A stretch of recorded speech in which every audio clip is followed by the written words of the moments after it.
새벽 기도로 나오신 성도님들을 주님의 이름으로 환영합니다. 함께 샘물의 기도를 드리겠습니다. 마음 모아 샘물의 기도를 하나님께 드립니다. 먼저 우리 믿음을 고백합니다. 예수께서 또 이르시되 너희에게 평강이 있을지어다. 아버지께서 나를 보내신 것 같이 나도 너희를 보내노라. 아멘.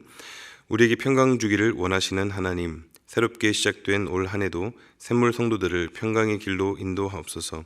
샘물교회를 통해 하나님의 평강이 세상 가운데 흘러넘치게 하옵소서. 교회와 예배를 위해 기도합니다. 너희는 이 세대를 본받지 말고 오직 마음을 새롭게 함으로 변화를 받아. 아멘. 교회를 통해 세상을 새롭게 하기를 원하시는 하나님, 샘물이 모여 예배할 때마다 거룩한 하나님의 영을 부어 주옵소서. 선포되는 말씀에 모든 성도가 아멘으로 화답하게 하시고 그 말씀 가지고 세상을 변화시키는 삶을 살게 하옵소서. 목장과 성도들을 위해 기도합니다. 너희의 믿음의 역사와 사랑의 수고와 우리 주 예수 그리스도에 대한 소망의 인내를 우리 하나님 앞에서 끊임없이 기억하미니. 아멘. 우리를 사랑하시되 수고로운 삶으로 사랑하신 예수님, 주님의 성육신의 사랑을 우리도 힘써 실천하게 하옵소서. 샘물의 목장이 입술로 사랑을 선포하게 하시고 입술로 선포한 사랑을 삶으로 실천하는 아름다운 목장 되게 하옵소서. 다음 세대와 청년을 위해 기도합니다. 활 쏘는 자가 그를 학대하며 적개심을 가지고 그를 쏘았으나 요셉의 활은 도리어 굳세며 그의 팔은 힘이 있으니. 아멘. 주의 백성을 왕성하게 하시는 하나님, 샘물의 다음 세대가 주님의 오른손에 붙들린 세대가 되게 하옵소서. 형통한 길에서는 찬양하고 혹 찾아오는 난관 앞에서는 기도하는 자들 되게 하옵소서. 그리하여 어떠한 상황에서도 하나님으로 인하여 형통한 자들 되게 하옵소서. 나라와 선교를 위해 기도합니다. 여호와가 말하노니 내가 너희와 함께 하노라. 아멘. 임마누엘의 하나님, 세계 각처에서 복음을 전하는 선교사들이 임마누엘의 은혜를 잊지 않게 하옵소서. 힘들고 지칠 때마다 우리와 함께 하시는 하나님으로 인해 힘을 얻게 하옵소서. 나라와 민족을 위해 기도합니다. 대한민국과 함께 하시는 하나님, 이 나라가 정의롭고 평화로운 나라가 되게 하옵소서. 부강한 나라 되게 하시고 주님을 마음껏 예배하고 믿음을 실천함에 어려움이 없는 대한민국이 되게 하옵소서. 2024년도에도 우리의 주님이신 예수님의 이름으로 기도합니다. 아멘. 오늘 우리에게 주시는 하나님 말씀은 히브리서 7장 20절에서 28절 말씀입니다. 한 절씩 교독하시겠습니다. 또 예수께서 제사장이 되신 것은 맹세 없이 된 것이 아니니 그들은 맹세 없이 제사장이 되었으되 오직 예수는 자기에게 말씀하신 이로 말미암아 맹세로 되신 것이라. 주께서 맹세하시고 뉘우치지 아니하시리니 내가 영원히 제사장이라 하셨도다. 이와 같이 예수는 더 좋은 언약의 보증이 되셨느니라. 제사장 된 그들의 수요가 많은 것은 죽음으로 말미암아 항상 잊지 못함이로되 예수는 영원히 계심으로 그 제사장 직분도 갈리지 아니하느냐 하느니라. 그러므로 자기를 힘입어 하나님께 나아가는 자들을 온전히 구원하실 수 있으니 이는 그가 항상 살아계셔서 그들을 위하여 간구하심이라. 이러한 대제사장은 우리에게 합당하니 거룩하고 악이 없고 더러움이 없고 죄인에게서 떠나 계시고 하늘보다 높이 되시니라. 그는 저 대제사장들이 먼저 자기 죄를 위하고 다음에 백성의 죄를 위하여 날마다 제사 드리는 것과 같이 할 필요가 없으니 이는 그가 단번에 자기를 드려 이루셨음이라. 율법은 약점을 가진 사람들을 제사장으로 세웠거니와 율법 후에 하신 맹세의 말씀은 영원히 온전하게 되신 아들을 세우셨느니라. 아멘. 오늘 함께 나눌 말씀의 제목은 완전한 제사장이신 예수님입니다. 구약은 제사장이 필요했습니다. 하나님 앞에 죄를 해결받기 위해 제사장이 집례하는 제사를 드려야 했습니다. 그런데 예수님이 오심으로 이제 더 이상 제사를 드리지 않게 되었죠. 그러나 우리에게 여전히 제사장이 필요합니다. 구약의 제사장보다 더 귀하고 완전한 제사장이 필요합니다. 그 제사장이 누구입니까? 예수 그리스도입니다. 하나님이 예수님을 우리의 완전한 제사장으로 세워주셨습니다. 오늘날도 여전히 제사를 위해 짐승을 잡고 율법을 따라 제사를 드려야 했다면 어땠을까요? 만약 예수님이 아직 이 땅에 오시지 않으셨다면 우리는 구약의 이스라엘 백성들처럼 참 힘든 삶을 살아야 했을 것입니다. 그런데 예수님이 오심으로 친히 제물이 되시고 또 단번에 모든 것을 이루셨고 그로 인해 이제 더 이상 제사를 드리지 않아도 되는 은혜의 때를 살고 있으니 얼마나 감사한지 모릅니다. 우리가 예배 드릴 때마다 이런 생각을 가지고 하나님 은혜에 감사하며 예배로 나아가시면 좋겠습니다. 예수님이 우리의 제사장이 되어주셨기 때문에 우리가 이런 은혜를 누릴 수 있음을 기억해야 할 것입니다. 그렇다면 예수님이 우리의 완전한 제사장이 되시는 이유는 무엇일까요? 그 이유에 대해서 함께 묵상하실 때 참 제사장이시며 완전한 제사장이신 예수님 앞에 우리가 더욱 감사함으로 또 믿음으로 가까이 갈 수 있기를 소망합니다. 먼저 첫째는 하나님의 맹세 때문입니다. 예수님이 우리의 완전한 제사장이 되시는 이유는 하나님이 우리를 위해 맹세하셨기 때문입니다. 본문 20절입니다. 또 예수께서 제사장이 되신 것은 맹세 없이 된 것이 아니니. 예수님을 향해 하나님이 맹세를 통해 제사장으로 세우셨다는 의미인데 이게 무슨 뜻일까요? 그만큼 확실하고 변함이 없음을 알도록 하기 위함이라는 것입니다. 하나님의 약속은 결코 변하지 않습니다. 그런데 언약이나 어떤 약속보다 더 강한 표현을 쓰고 계시는 것이죠. 사람이야 실컷 맹세했더라도 동전 뒤집듯이 아무렇지도 않게 어기기도 하지만 하나님은 결코 그런 분이 아니라는 것입니다. 그만큼 예수님의 제사장직은 영원히 불변하며 구약의 제사장직과 비교되는 것입니다. 이는 시편 11편 4절에서 좀 더 정확히 말씀합니다. 여호와는 맹세하고 변하지 아니하시리라 이르시기를 너는 멜기세덱의 서열을 따라 영원한 제사장이라 하셨도다. 히브리서 저자는 이 말씀을 예수님을 향한 하나님의 맹세로 봤습니다. 구약의 레위 제사장과 달리 예수님은 친히 하나님의 맹세로 세움받은 완전한 제사장임을 강조하고 있는 것입니다.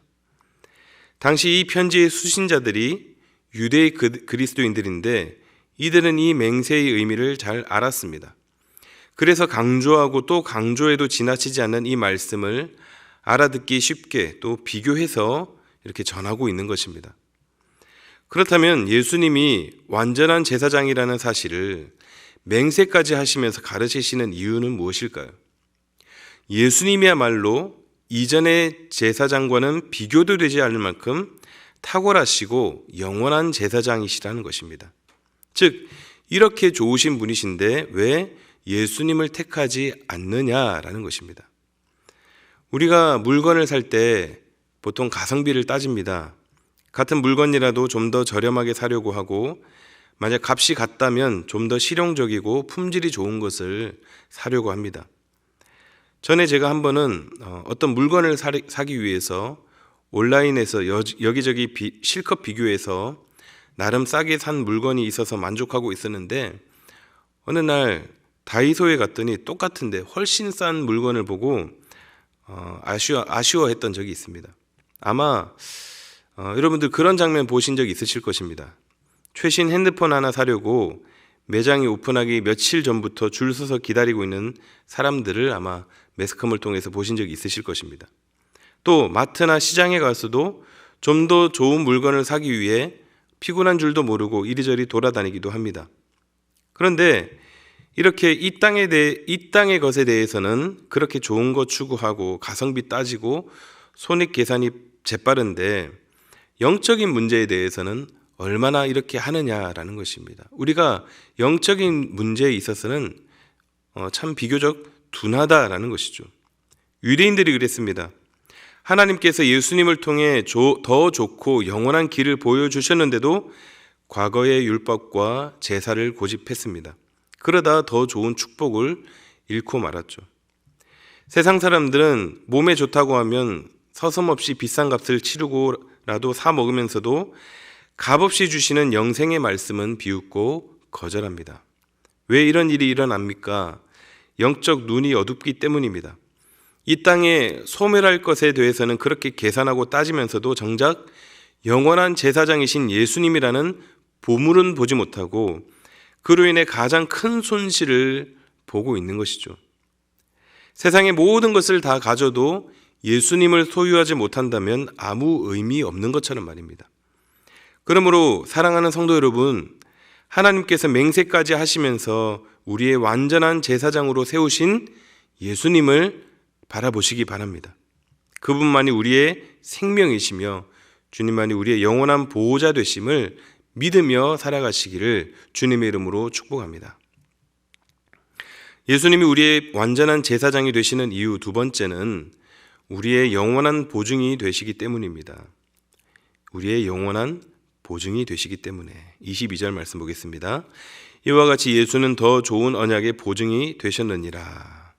여기서 더 좋은 언약이란 예수님이 구약의 옛 언약을 대신하여 세우신 새 언약을 가리킵니다. 즉 앞에서도 강조된 부분이지만 하나님의 맹세가 영원히 변하지 않듯이 새 언약 역시 영원히 변하지 않을 것인데 이를 보증하시는 분이 바로 예수님이라는 것입니다.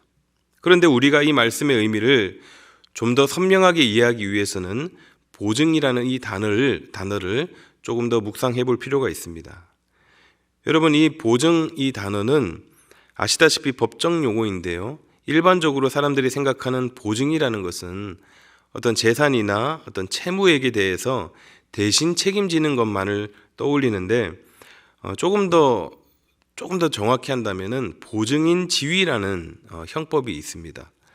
이 보증인 지위는 어떤 것이냐면 어떤 사람의 재산만이 아니라 신체나 생명 등에 대해 책임을 지는 것이라고 합니다.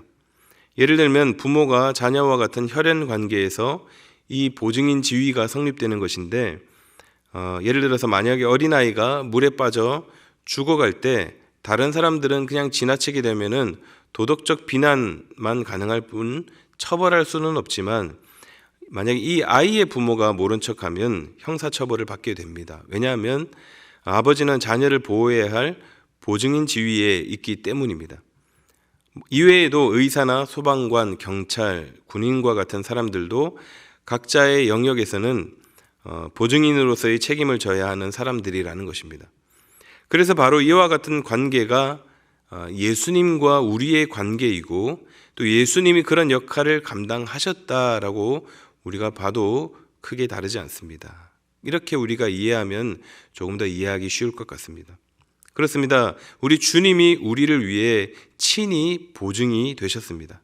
영원한 언약, 결코 변치 않는 더 좋은 언약을 위해 우리를 위해 보증이 되셨습니다. 그러므로 이보다 확실한 것은 없습니다. 모든 것이 변하는 이 세상 속에서 결코 변치 않으시는 이 언약을, 이 약속을 붙드시기를 바랍니다. 다윗의 확신이 그랬습니다. 시편 23편 4절에 보시면 내가 사망의 음침한 골짜기로 다닐지라도 해를 두려워하지 않을 것은 주께서 나와 함께 하심이라. 주의 지팡이와 막대기가 나를 안위하시나이다. 여기서 다윗의 확신이 느껴지십니까? 우리 6절도 보겠습니다. 내 평생의 선하심과 인자하심이 반드시 나를 따르리니 내가 여호와의 집에 영원히 살리로다. 아멘. 사랑하는 성도 여러분, 다윗처럼 이 같은 확신으로 주어진 인생 살아가시기를 바랍니다. 왜냐하면 우리의 가장 믿음직한 보증이 되시는 주님이 다윗의 인생을 그렇게 지키셨듯이 우리도 영원히 지키시기 때문입니다. 그러므로 이 믿음으로 주어진 오늘 하루도 승리하시기를 바랍니다.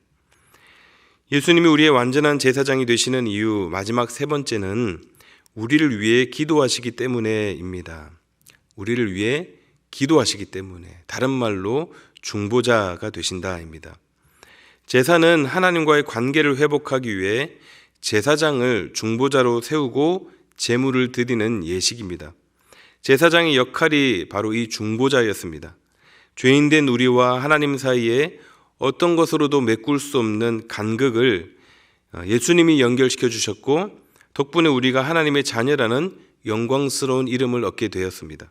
그런데 중보자 되시는 이 예수님은 이것만으로 끝내지 않으십니다. 본문 25절입니다. 그러므로 자기를 힘입어 하나님께 나아가는 자들을 온전히 구원하실 수 있으니 이는 그가 항상 살아계셔서 그들을 위하여 간구하심이라. 주님은 지금도 살아계셔서 무엇을 하신다고 하십니까? 우리를 위해 간구하심이라, 우리를 위해 기도하신다라는 것입니다. 즉 예수님은 이 땅에서의 모든 사역을 다 마치시고 승천하셔서 하나님 우편에 앉아 편히 쉬고 계시는 것이 아니라 지금도 이 땅의 성도들을 위해 끝없이 기도하고 계신다라는 것입니다. 물론 예수님은 하늘에서뿐만이 아니라 이 땅에 계실 때도 늘 제자들을 위해, 또 병약한 자들을 위해, 하나님 나라를 위해 대제사장으로서 그 기도를 쉬지 않으셨습니다. 예수님의 사역은 정말 모든 것이 오로지 남을 위한 사역이었습니다. 십자가에서 자신의 생명까지 아낌없이 드린 분이셨습니다. 그런 분이 지금도 우리를 위해 기도하고 계십니다. 언제까지요? 세상 끝날까지입니다. 그러므로 우리가 사는 인생은 어떻게 보면 예수님이 우리를 위해서, 무려 예수님이 우리를 위해 기도하신다면 참 괜찮은 인생 아닐까 생각해 봅니다. 다윗의 확신처럼 우리가 사망의 음침한 골짜기를 다닐지라도 주님이 우리의 목자 되시고 우리를 위해 기도하시는데 우리가 무엇이 부족하겠습니까? 여러분이 약할 그때에도, 아무것도 손에 잡히지 않고 방황하고 있을 그때에도, 지쳐 있을 때도, 또 실망할 때도 여전히 항상 우리를 위해 기도하고 계시는 우리 주님을 더욱 바라보며 의지하며 살아가시기를 간절히 소망합니다. 말씀을 정리하겠습니다. 오늘의 말씀은 완전한 제사장이신 예수님입니다. 주님이 우리의 완전한 제사장이 되시는 이유가 무엇입니까? 첫째는 하나님의 맹세 때문에입니다. 그리고 둘째는 우리의 영원한 보증이 되시기 때문입니다. 그리고 세 번째는 우리를 위해 기도하시기 때문입니다. 우리가 믿고 확신할 수 있는 주 예수 그리스도로 인해 항상 승리하시는 저와 여러분이 되시기를 주님의 이름으로 축복합니다. 아멘. 함께 기도하겠습니다. 주신 말씀을 놓고 우리 함께 기도하시고, 주님이 나를 위해 기도하신다고 했듯이 나도 기도하는 사람 되게 하여 주시옵소서. 한번 기도하는 사람 되기를 소원하며 함께 기도하면 좋겠습니다. 특히 주님이 우리의 중보자 되시듯이 중보기도의 기쁨을 알게 하여 주시옵소서. 이 기도 제목으로 함께 기도하시고, 또 진행 중인 샘물 행복 축제를 통해 우리가 관심을 가지고 또 VIP들을 만나게 하시고 이를 통해 정말 복음을 전하는 그 기쁨을 알게 하여 주시옵시고 열매로 이어지게 하여 주시옵소서. 우리 함께 이 기도 제목으로 기도하시고 개인 기도하겠습니다. 기도하겠습니다.